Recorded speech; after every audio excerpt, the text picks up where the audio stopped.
মনের খুব কাছের একটা গান আমি গাইতে চাই। এই গানটা আমাকে দিয়েছিলেন আমার ভীষণ ভীষণ প্রিয় শ্রদ্ধা আহমেদ ইমতিয়াজ বুলবুল স্যার। এই গানটা প্রথম আমার যেহেতু হোম টাউন চট্টগ্রাম, তো সেখান থেকেই আজ থেকে প্রায় 9-10 বছর আগে এই গানটা আমি গিয়েছি এবং উনি আমাকে এজন্যই বলছি যে উনি সেই সুযোগটা, তখন কিন্তু আমি এরকম ছিলাম না, অথবা আমাকে এখন যেরকম দর্শক তৃষা চিনছে, মারুফা তৃষা চিনছে, তখন কিন্তু একদমই শুরুর দিকে মানে কেউ আমাকে চেনে না। আমি ইনফ্যাক্ট আমি ঢাকাও কখনো আসিনি। প্রথম এই গানটার থ্রুতে আমার ঢাকা, উনি আমাকে বলেছিলেন তুমি আসো, তোমার ভয়েসে আমি একটা গান রেকর্ড করতে চাই। আমরা একটু শুনি তাহলে স্যার যেটা রেখে গেছেন তৃষার জন্য। একদমই ওনার একদম উপহার বলবো আমি।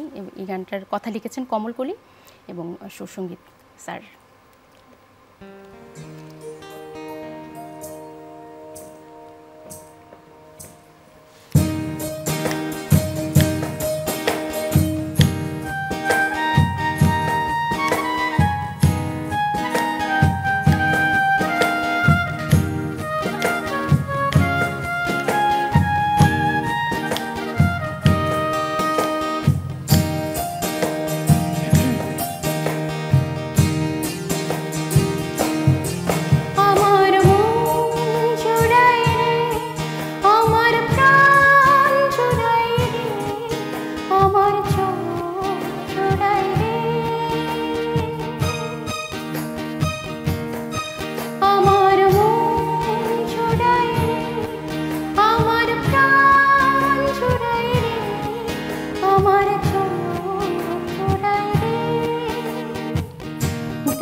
জন্ম